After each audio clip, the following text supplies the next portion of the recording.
بسم الله والحمد لله. بسم الله والحمد لله والصلاة والسلام على رسول الله. اللهم أرنا الحق حقا وارزقنا اتباعه وأرنا الباطل باطلا وارزقنا اجتنابه. اللهم علمنا ما ينفعنا وانفعنا بما علمتنا وزدنا علما. اللهم يا ميسر كل عسير يسر كل عسير بتيسير عليك يسير. اما بعد، عزیز اخوات، آپ کی اپنی مجلس نبراس میں آپ لوگوں کا خیر مقدم ہے۔ پچھلے ہفتے سورہ مدثر کا درس تھا جو ایک داعی کو، ایک مسلمان کو اس کی ذمہ داری کا احساس عطا کر رہی تھی، اور یہ سورہ بتا رہی تھی کہ ہم کو کیا کرنا ہے، کیسے کرنا ہے اور کس کے لیے کرنا ہے، اور نہ کرنے کا انجام کیا ہے۔ یہ سب تھا اس سورہ مدثر میں۔ اس میں یہ بھی بتایا گیا تھا کہ مخالفت کا سبب کیا ہے، عناد اور تکبر، اور غفلت کا نتیجہ کیا ہے، ناکامی۔ اور یہ بھی بتایا گیا تھا کہ جو غافل رہے گا، یعنی جو آگے نہیں بڑھے گا، وہ پیچھے ہو جائے گا۔ آج سورہ قیامہ کا مطالعہ کریں گے۔ جو مزمل اور مدثر میں دیے گئے سبق، جو دعوت کی ذمہ داری اور کس طریقے سے ہمیں دعوت کا کام کرنا ہے، اور پھر اس کا کیا رزلٹ ہوگا، گویا وہ سبق کے رزلٹ یا اعلان نتیجہ کا وقت ہوگا قیامت کا دن۔ سورہ قیامہ یہ 1.5 صفحے کی مختصر سی سورہ، مختصر آیات، مختصر الفاظ یہ بتا رہے ہیں کہ زندگی کتنی مختصر ہے اور قیامت کتنی جلدی آ جائے گی، اور ساتھ ہی اس امر کی طرف بھی اشارہ ہے کہ ہر شخص کی موت اس کی قیامت ہے، اس لیے قیامت کا انتظار مت کرو، قیامت کے لیے تیاری کرو۔ یہ بھی مکی سورہ ہے، اور البعث بعد الموت، مر کر اٹھنے کے بعد اس زندگی پر ایمان لانے کی ترغیب دی گئی ہے۔ سورہ کی تلاوت کر لیتے ہیں۔ اعوذ باللہ من الشیطان الرجیم، بسم اللہ الرحمن الرحیم۔ لا اقسم بیوم القیامت ولا اقسم بالنفس اللوامہ أيحسب الإنسان أن لن نجمع عظامه بلى قادرين على أن نسوي بنانه بل يريد الإنسان ليفجر أمامه يسأل أيان يوم القيامة فإذا برق البصر وخسف القمر وجمع الشمس والقمر يقول الإنسان يومئذ أين المفر كلا لا وزر إلى ربك يومئذ المستقر ينبأ الإنسان يومئذ بما قدم وأخر بل الإنسان على نفسه بصيرة ولو ألقى معاذيره لا تحرك به لسانك لتعجل به إن علينا جمعه وقرآنه فإذا قرأناه فاتبع قرآنه ثم إن علينا بيانه كلا بل تحبون العاجلة وتذرون الآخرة وجوه يومئذ ناظرة إلى ربها ناظرة ووجوه يومئذ باسرة تظن أن يفعل بها فاقرة كلا إذا بلغت التراقي كلا إذا بلغت التراقي وقيل من راق وظن أنه الفراق والتفت الساق بالساق إلى ربك يومئذ المساق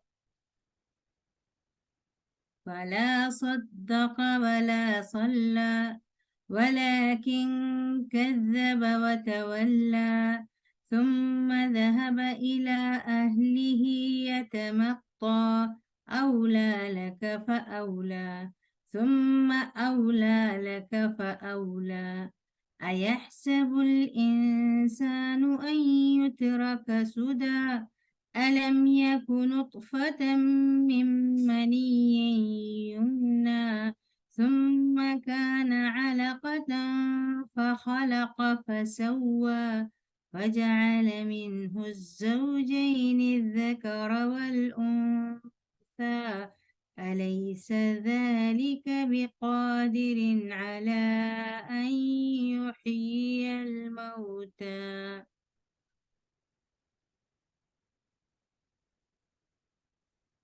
ترجمہ دیکھ لیں.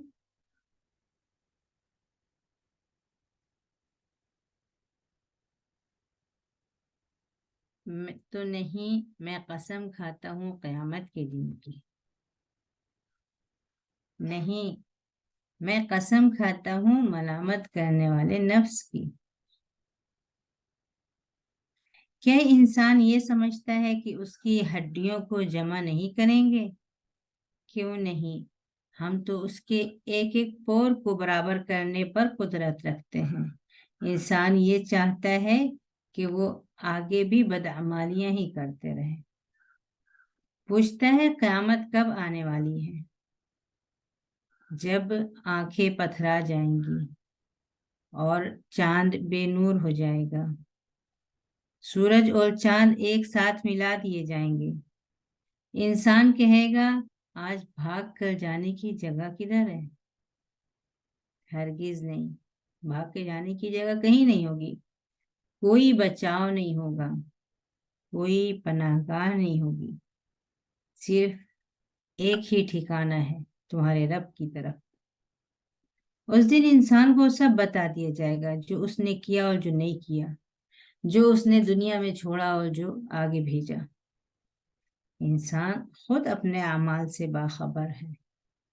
چاہے وہ کتنی ہی معذرتیں پیش کرے، وہ اپنے بارے میں سب سے زیادہ جانتا ہے. آپ اپنی زبان کو حرکت نہ دیں تاکہ جلدی سے یاد ہو جائے. اس قرآن کو جمع کرنا اور اس کو پڑھوانا یہ ہماری ذمہ داری ہے. جب ہم اس کو پڑھیں تو پھر آپ صرف اس کو سنیں، اس کو بیان کر دینا، سمجھا دینا یہ ہماری ذمہ داری ہے. تو ہرگز نہیں تم لوگ اس جلدی کی زندگی کو، اس دنیا سے محبت کرتے ہو، آخرت کو فراموش کر دیتے ہو. آخرت جس دن کچھ چہرے تر و تازہ ہوں گے اور وہ اپنے رب کا دیدار کر رہے ہوں گے، اور کچھ چہرے سوکھے ہوئے ہوں گے. ان کو یقین ہو جائے گا کہ ان کے ساتھ بہت برا ہونے والا ہے. ہرگز نہیں. جب روح حلق تک پہنچ جائے گی اور پھر آواز دی جائے گی کہ ہے کوئی علاج کرنے والا، اور اس کو یہ یقین ہو چلے گا کہ اب جدائی کا وقت آ چکا ہے. اور جب پنڈلی پنڈلی سے مل جائے گی، یہ تمہارے رب کی طرف جانے کا وقت ہے.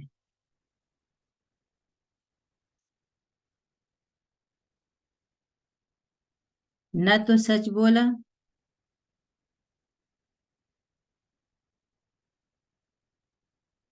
نہ نماز پڑھی، یعنی نہ تو ایمان نہ تو عمل صالح، بلکہ جھوٹ بولا، جھٹلایا اور منہ پھیرا، خود بھی نہیں مانا اور دوسروں کو بھی روکا، اور پھر اتراتے ہوئے اپنے گھر والوں کی طرف چل دیے. اپنے رب کی طرف نہیں مڑے، اپنے گھر والوں کی طرف چل دیے اتراتے ہوئے. تو اب تمہارے لیے یہی جگہ مناسب ہے اور یہی انجام مناسب ہے، اور پھر یہی تمہارے لیے بہتر ہے اور یہی تم اسی کے حقدار ہو۔ کیا انسان یہ سمجھتا ہے کہ اس کو یوں ہی چھوڑ دیا جائے گا بیکار؟ کیا اس نے اپنی تخلیق پر غور کیا کبھی؟ پانی کی ٹپکتی ہوئی بوند تھی وہ،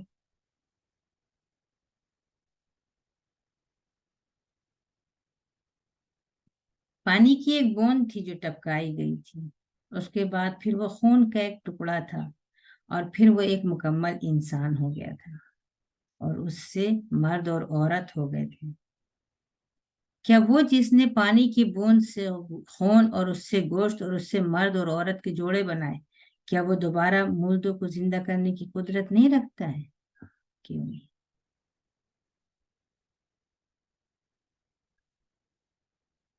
اس سورے کی قسم شروع ہونے سے پہلے لا کا لفظ ہے، لا اقسم۔ اس کا مطلب یہ نہیں کہ ہم قسم نہیں کھا رہے ہیں، نہیں، جو تم لوگ جھٹلا رہے ہو اس سب کی تردید ہے، اور قسم کھائی جا رہی ہے۔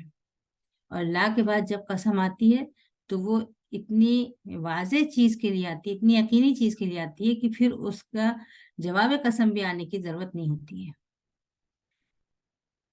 قیامت کے دن کی قسم کھائی گئی ہے، اور نفس لوامہ کی قسم کھائی گئی ہے، اور کس بات پر قسم کھائی جا رہی ہے وہ بات نہیں بتائی گئی ہے۔ آگے پھر دوسری گفتگو شروع ہو گئی ہے۔ اس پر قسم کیوں کھائی گئی ہے یہ بہت واضح امر ہے، اور اس کی وضاحت پھر سورے کے آخر میں خود ہو جائے گی۔ دیکھتے ہیں۔ تو قسم ہے قیامت کے دن کی جس کو یہ لوگ جھٹلا رہے ہیں، اور وہ ایک حقیقت ہے، اور اس کے بہت سارے دلائل و شواہد ابھی اس سورے میں نظر آئیں گے۔ دوسری قسم ہے نفس لوامہ کی۔ یہ نفس لوامہ کیا چیز ہے؟ ایک تو قرآن پاک میں ایک اس نفس کا ذکر ہوا ہے جس کو سورہ فجر میں کہا گیا یا ایتھا النفس المطمئنہ، اے نفس مطمئنہ۔ یہ نفس مطمئنہ جس کو جنت کی طرف بلایا جائے گا، جو اپنے رب کی عبادت اور اس کی اطاعت پر مطمئن تھی۔ کوئی شبہ، کوئی شک، کوئی شبہ اس کو اس کی جگہ سے ہٹا نہیں سکا تھا، نہ کوئی خواہشات اس کو اس کے ایمان سے متزلزل کر سکی تھی۔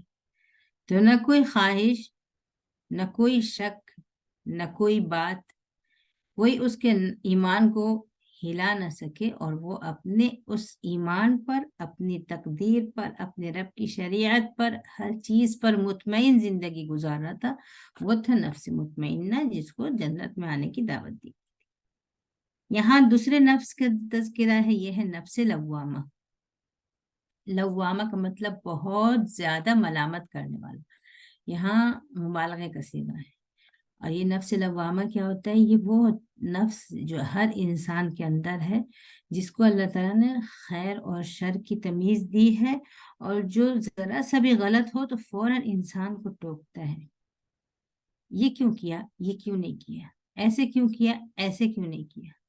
یہ الگ بات ہے کہ انسان اپنی ہر دھرمی کے آگے اس نفس کی آواز کو دبا دے، اور جب اس کی نفس اپنے اس نفس کی آواز کو دبا دیتا ہے تو پھر اس کے اندر صحیح اور غلط کی تمیز کرانے والا کوئی نہیں ہوتا، اور وہ پھر ایک تیسرا نفس جو امارہ بالسوء، جو بار بار برائی کی طرف لے جانے کی کوشش کرتا ہے، پھر وہ اس کا قیدی ہو جاتا ہے، اور پھر وہ نفس امارہ بالسوء اس کو جدھر چاہتا ہے ادھر لے جاتا ہے۔ تو قیامت کے دن کے لیے، اس کی کامیابی کے لیے اور اس میں بہترین نتیجہ دیکھنے کے لیے نفس لوامہ بڑی اہمیت رکھتا ہے۔ قیامت کے قسم کے ساتھ نفس لوامہ کی قسم اس بات کی طرف اشارہ کرتی ہے، جسے سورہ شمس میں جب اللہ تعالیٰ نے اپنی بہت بڑی بڑی مخلوقات کی قسم کھائی، اور اس قسم کو کھانے کے بعد پھر بتایا کہ وَنَفْسٍ وَمَا سَوَّاهَا فَأَلْهَمَهَا فُجُورَهَا وَتَقْوَاهَا، نفس کی قسم، اور جس نے نفس کے اندر یہ تمیز رکھی کہ وہ صحیح اور غلط کو بتا سکتے ہیں، تو جس نے اس نفس کے مطابق سیدھا راستہ اختیار کر لیا، جب نفس نے ٹوکا اور اس نے اپنے آپ کو سیدھا کر لیا تو وہ کامیاب ہو گیا، لیکن جس نے اس نفس کی آواز کو دبا دیا وہ ناکام ہو جائے گا۔ ہر وہ شخص جو غلط کرتا ہے وہ خوب اچھی طرح سے جانتا ہے کہ یہ چیز غلط ہے، ایسا نہیں کہ وہ نادانی میں کرتا ہے یا جہالت میں کرتا ہے۔ ہاں، کچھ لوگوں کو یقینی علم نہیں ہونے کی وجہ سے جو نادانی رہتی ہے وہ ہدایت آنے کے بعد، علم آنے کے بعد اس کو چھوڑ دیتے ہیں، لیکن کچھ لوگ جو ہٹ دھرمی اور تکبر میں ہوتے ہیں وہ ہدایت آنے کے بعد بھی، اس روشنی ملنے کے بعد بھی اندھیرے ہی میں بھٹکنے پر مصر رہتے ہیں۔ یہ وہ لوگ ہوتے ہیں جو اپنے نفس لوامہ کو کچل دیتے ہیں اور اس کو بولنے کا موقع نہیں دیتے۔ ایک دفعہ نبی کریم صلی اللہ علیہ وسلم اپنے ساتھیوں کے درمیان تھے اور ایک صحابی تشریف لے آئے، ارباز ابن ساریہ۔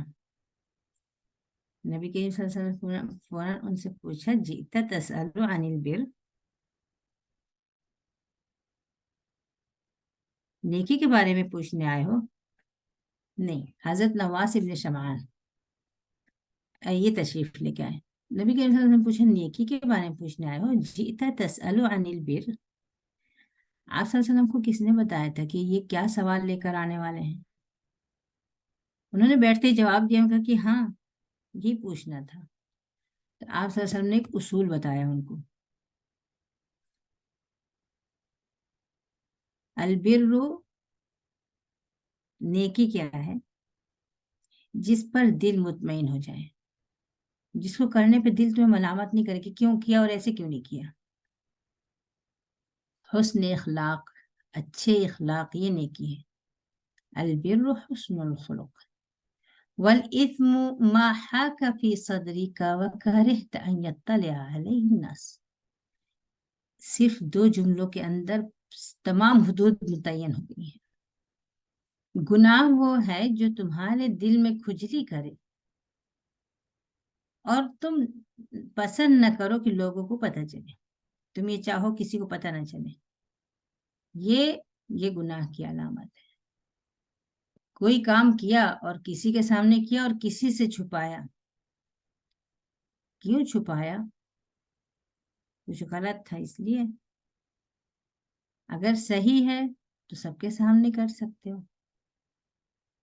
اگر یہ ڈر ہے کہ کوئی دیکھ نہ لے، کچھ لوگوں کے سامنے کر رہے ہیں اور کچھ لوگوں کے دیکھنے کا ڈر ہے، کچھ لوگوں کے جاننے کا ڈر ہے، تو سمجھ لو یہ کیا چیز ہے۔ ہر انسان کے دل میں اللہ تعالیٰ نے ایک ترازو رکھا ہے، ایک سپاہی رکھا ہے جو اس کو فوراً یہ اطلاع کر دے کہ یہ صحیح غلط ہے، ٹوک دے اس کو، روک دے اس کو۔ یہ الگ بات ہے کہ انسان اس نفس کو کچل دے اور پھر اس کی نہ چل پائے۔ اللہ تعالیٰ نے اس نفس لوامہ کی قسم کھائی ہے اس بات پر کہ قیامت یقینی ہے۔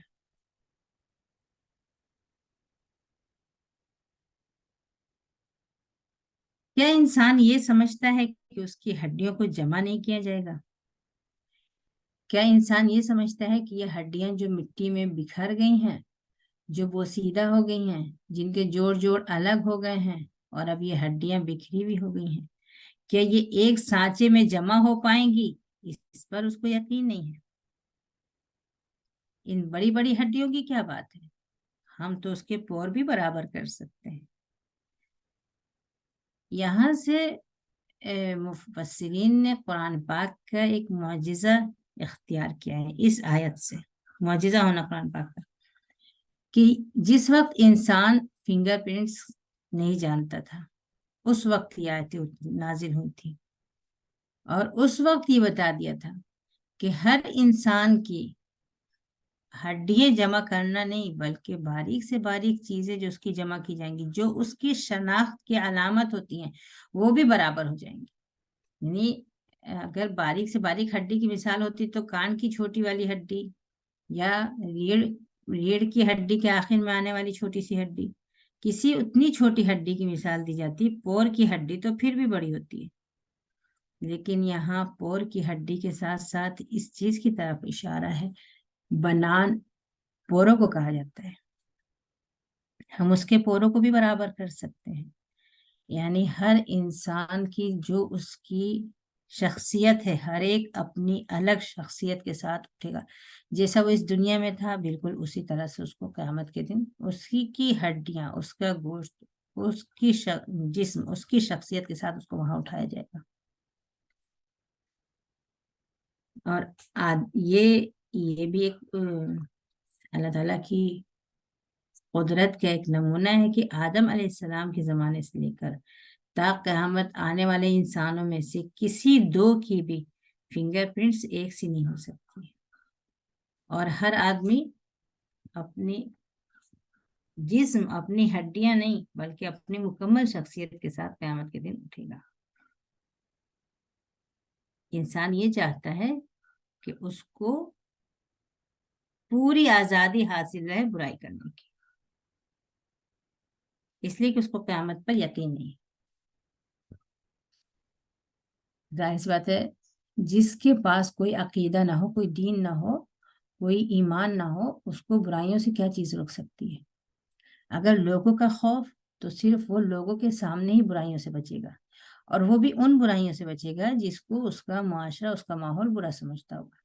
جب وہ اس ماحول میں جائے گا جہاں برائی کو برائی نہیں سمجھا جاتا ہوگا، تو وہ اس برائی کو کرنے میں سے کوئی تکلف نہیں ہوگا۔ وہ چیز جو انسان کو برائی کرنے سے روکتی ہے وہ آخرت کا خوف، آخرت کی جواب دہی، اللہ تعالیٰ کا خوف، یہ چیز ہوتی ہے جو اللہ پر ایمان، آخرت پر ایمان، جو اس کو برائیوں سے روکتے ہیں۔ پھر وہ کہیں بھی چلا جائے، کسی کونے میں ہو، کسی کنارے پہ ہو، اکیلے میں ہو، اندھیرے میں ہو، یا گمراہ ترین سماج میں ہو، وہ اس گمراہی میں مبتلا نہیں ہو سکتا اگر اس کا ایمان باللہ اور ایمان بالآخرہ مکمل ہے۔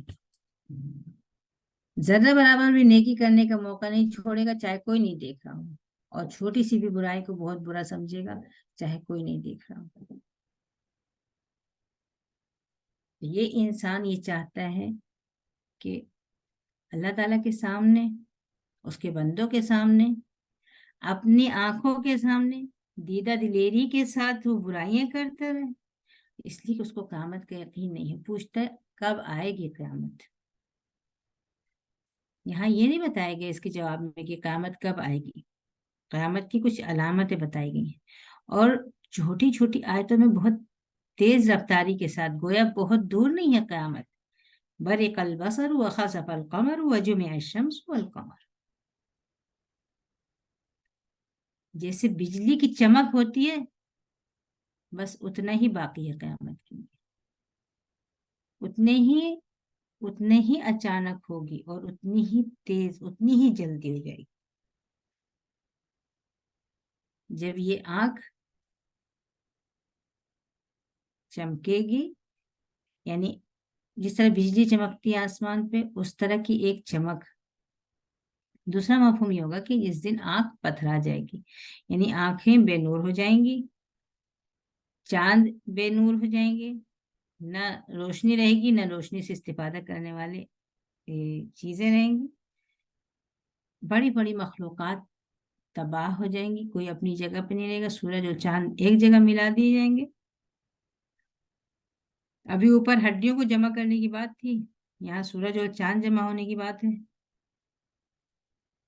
اور اس وقت انسان کو سمجھ میں آ گئی قیامت ہو گئی۔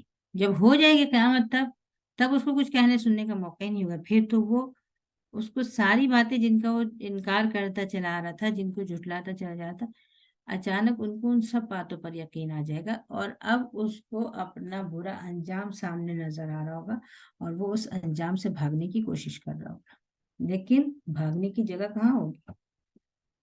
این المفر، بھاگنے کی جگہ کہاں ہے؟ نہیں ہے۔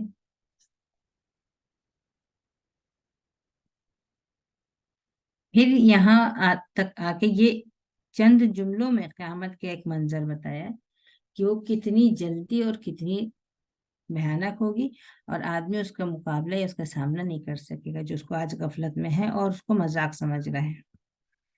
اب پھر سے کہا جائے گا کہ یہاں کوئی گنجائش نہیں ہے، اب تو کوئی ٹھکانہ اگر ہے تو تمہارے رب کے سامنے بس وہیں جواب دہی ہے، وہیں پہنچنا ہے اور اپنے رب کے سامنے حساب دینا ہے۔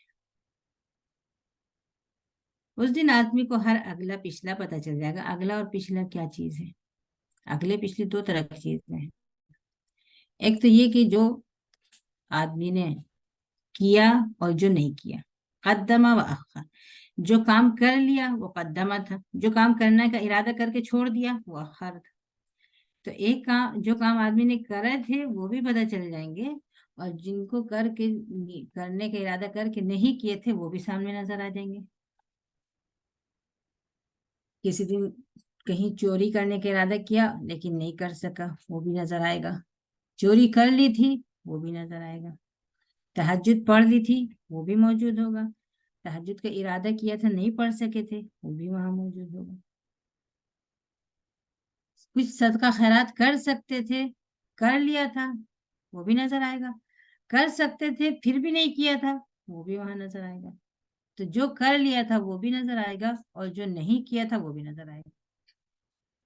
ایک دوسرا مفہوم اس کا یہ ہوگا کہ جو چیزیں اس نے آگے کے لیے کی تھی اور جو پیچھے چھوڑی تھی، یعنی کچھ اعمال ایسے تھے جو اس کی آخرت کے لیے تیار ہو رہے تھے، وہ بھی نظر آئیں گے۔ کچھ اعمال ایسے تھے جو دنیا ہی میں کر کے رہ گئے، وہ بھی نظر آئیں گے۔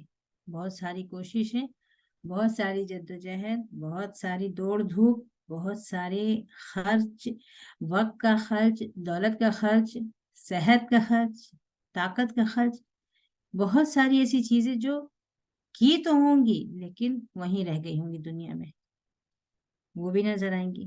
اور وہ جدوجہد، وہ کوشش، وہ انفاق اور وہ قربانیاں جو آخرت کے لیے کی ہوں گی اور آخرت میں آ گئی ہوں گی، وہ بھی نظر آئیں گی۔ تو انسان کو ہر اس چیز کی رپورٹ مل جائے گی، اس سے باخبر کر دیا جائے گا، اس کو اس کے سامنے وہ سارا رزلٹ نظر آ جائے گا جو اس نے کیا اور نہیں کیا، اور جو دنیا کے لیے کیا اور جو آخرت کے لیے کیا۔ دیکھیں اس ایک جملے میں کتنی تفصیل ہے، اور اس سے پہلے کہ انسان کو وہاں نظر آئے، وہاں تو نظر آئے گا ہی اس کا رزلٹ، لیکن جو بچے پڑھنے میں اچھے ہوتے ہیں ان کو پہلے سے پتا ہوتا ہے میرا رزلٹ کیسا آئے گا۔ جو بچے پڑھنے میں اچھے نہیں ہوتے ان کو پتا ہوتا ہے رزلٹ کیسا آئے گا، اور جو بچے پڑھنے میں اچھے ہوتے ہیں اور لکھ کے آئے ہوتے ہیں ان کو پتا ہوتا ہے کیسا رزلٹ آئے گا، اور جو بہت ذہین ہوتے ہیں لیکن لاپرواہ ہوتے ہیں اور نہیں لکھ کے آئے ہوتے ہیں ان کو بھی پتا ہوتا ہے کہ ہمارا رزلٹ کیسے آنے والا ہے۔ تو ہر انسان اپنے بارے میں، اپنی صلاحیتوں اور اپنے اعمال کو وہ خود زیادہ اچھی طرح سے جانتا ہے۔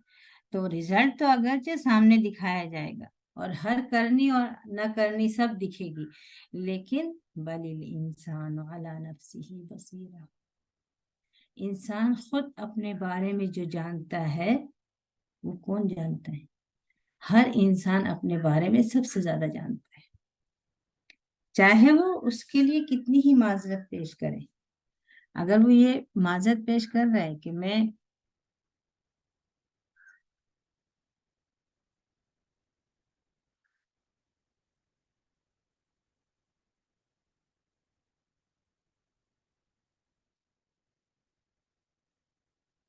کوئی بھی کام جو وہ نہیں کر سکا اس کے لیے وہ معذرت پیش کر رہے ہیں، یا کوئی کام جو غلط اس نے کیا اور اس کے لیے معذرت پیش کر رہا ہے، وہ لاکھ معذرت پیش کرے دوسروں کو مطمئن کرنے کے لیے، لیکن وہ خود مطمئن نہیں ہوتا ہے اس سے۔ اس کا نفس لوامہ اس کو اندر اندر اس کو بے چین کیے رہتا ہے۔ دوسروں کے سامنے وہ عذر پیش کر سکتا ہے، نماز قضا ہونے کا عذر پیش کر سکتا ہے، بے پردگی کا عذر پیش کر سکتا ہے، رزق حلال اور حرام کی تمیز میں کمی کی اس کا عذر پیش کر سکتا ہے، وہ کسی عبادت میں پیچھے رہا، کسی برائی میں آگے بڑھا، وہ دوسروں کے سامنے اس کا عذر پیش کر سکتا ہے، لیکن وہ عذر خود اس کا نفس قبول نہیں کرتا ہے، وہ اپنے نفس کو مطمئن نہیں کر سکتا ہے، اور وہ لاکھ معذرتیں پیش کرے اور لاکھ آزار پیش کرے، لیکن وہ خود اپنے بارے میں اچھی طرح واقف ہوتا ہے کہ وہ اس کام کو کر سکتا تھا کسی طرح سے اور اس نے نہیں کیا، یا رک سکتا تھا اس کام سے اور اس نے کر ڈالا۔ اس کے بعد کی 4 آیتیں سلسلہ کلام روک کر نبی کریم صلی اللہ علیہ وسلم سے خطاب ہے، اور یہاں پر یہ خطاب، یہ بیچ میں جو 4 جملے آئے ہیں، یہ کہ آپ صلی اللہ علیہ وسلم کو اس بات کی ہدایت کہ آپ اطمینان سے سنیں، جلدی جلدی یاد کرنے کی کوشش نہ کریں، اس کو یاد کرانے کی، اس کو سمجھانے کی، اس کو محفوظ کرنے کی، یہ ساری ذمہ داری اللہ تعالیٰ کے اوپر ہے۔ خود ان آیتوں میں اس بات کی طرف اشارہ ہے کہ جو اللہ تعالیٰ، جس طرح سے اللہ تعالیٰ اس کی ذمہ داری لے رہا ہے کہ ان آیتوں کو جمع کرنا اور اس کو محفوظ رکھنا ہماری ذمہ داری ہے، اسی طرح سے یہ ہڈیاں جن کو تم سمجھ رہے ہو کہ یہ بیکار ہو گئی، نہیں، ان کو محفوظ رکھنا اور ان کو جمع کرنا اور ان کو نئی قالب میں ڈھال کر کھڑا کر دینا، یہ اللہ تعالیٰ کی ذمہ داری ہے۔ اور جلدی نہ کرو، یاد کرنے کی جلدی نہ کرو، اطمینان رکھو، یاد ہو جائے گا۔ اور اسی طرح سے یہ جو قیامت کی جلدی مچا رہے ہیں، ان کے لیے بھی نصیحت ہے، جلدی مت مچاؤ، کیونکہ قیامت آ کر رہے گی اور وہ آنا حتمی ہے، یقینی ہے۔ تو بیچ میں 4 آیتوں میں روک کر آپ صلی اللہ علیہ وسلم کو ہدایت ہوئی ہے کہ آپ جلدی نہ کریں، ہر کام اللہ تعالیٰ کے منصوبے، اس کی تدبیر، اس کے ارادے کے مطابق ہونا ہے، اور اللہ تعالیٰ نے اس کی ذمہ داری لی ہوئی ہے۔ اس کے بعد پھر سلسلہ کلام آگے جڑ جاتا ہے۔ انسان اپنے آپ سے واقف ہے، چاہے کتنی ہی معذرتیں پیش کرے، کلا بل تحبون العاجلہ، تم جلد بازی پسند کرتے ہو اور جلدی کا انجام پسند کرتے ہو، فوراً ملنے والی جو چیزیں، اور اسی جلد بازی کی وجہ سے تم اس دنیا کی زندگی کو پسند کرتے ہو، آخرت کو چھوڑ دیتے ہو، آخرت سے غافل ہو کر دنیا میں لگ جاتے ہو۔ یہ تمہاری جلد بازی کی بات ہے۔ قیامت کے بارے میں جلد بازی، اور دوسرا پھر یہاں نبی کریم صلی اللہ علیہ وسلم کو تنبیہ ہوئی کہ یاد کرنے میں جلد بازی نہ کریں، اور اس کے بعد پھر دوسرے لوگوں کو تنبیہ ہو رہی ہے، دنیا والوں کو تنبیہ ہو رہی ہے کہ تم عاجلہ پسند کرتے ہو، یہ چاہتے ہو کہ کوئی نیکی ہو، کوئی کام ہو، اس کا فوراً بدلہ مل جائے، اور اسی چیز کی وجہ سے تم آخرت کا انکار کر رہے ہو اور آخرت کو جھٹلا رہے ہو۔ حالانکہ یہ دنیا جو ہے، اس کی حقیقت اگر تم سمجھو تو یہ سمجھو کہ ایک پیالہ سونے کا اور ایک پیالہ مٹی کا ہے، تو ظاہر سی بات ہے تمہیں سونے کا پیالہ اچھا لگے گا۔ طیب، اگر سونے کا پیالہ چند دن کے لیے ملنے والا ہو اور مٹی کا پیالہ ہمیشہ کے لیے ملنے والا ہو، تو تم کہو گے کہ نہیں، مٹی کا ہی صحیح ہے، وہ ہمیشہ ملے کے لیے اپنے پاس رہے گا، یہ 4 دن سونے کے برتن میں کھا کے پھر خالی ہاتھ ہو جائیں گے، نہیں، وہ مٹی کا صحیح ہے، ہمیشہ اپنے پاس رہے گا۔ طیب، اگر مٹی کا پیالہ چند دن کے لیے ہو اور سونے کا پیالہ ساری زندگی کے لیے ہو، تب کس کو ترجیح دو گے؟ یقیناً پھر فیصلہ عقل کا یہ ہونا چاہیے کہ جو سونا ہے اور ہمیشہ کے لیے ہے، اس کو ترجیح دی جائے گی، بجائے اس کے جو مٹی ہے اور چند دن کے لیے ہے، لیکن یہ مٹی فوراً حاصل ہونے والی ہے اور سونا پانے کے لیے کچھ وقت لگے گا۔ تم کتنے جلد باز ہو، تم اس مٹی کے چند دن کے پیالے پر راضی ہو گئے اور تم نے سونے کا وہ پیالہ چھوڑ دیا، اس سے غافل ہو گئے جو تمہارے پاس ہمیشہ رہنے والا تھا۔ وَلَلْآخِرَةُ خَيْرٌ وَأَبْقَىٰ، حقیقت یہ کہ آخرت بہتر بھی ہے اور زیادہ دن رہنے والی بھی ہے، باقی بھی رہنے والی ہے، دائمی بھی وہی ہے، بہتر بھی وہی ہے، پھر بھی اسی کی طرف سے غفلت کرتے ہو تم، کتنے جلد باز ہو۔ کَلَّا بَلْ تُحِبُّونَ الْعَاجِلَةَ، ہرگز نہیں، ایسا نہیں ہے کہ کسی چیز میں کوئی کمی ہے یا اس کی حقیقت کی پتہ نہیں، تم لوگ جلد باز ہو، فوراً کا بدلہ پسند کرتے ہو، آخرت کو چھوڑ دیتے ہو۔ اسی وجہ سے جو دنیا میں تمہیں فوراً بدلہ ملنے والا ہوتا ہے وہ کام کرتے ہو،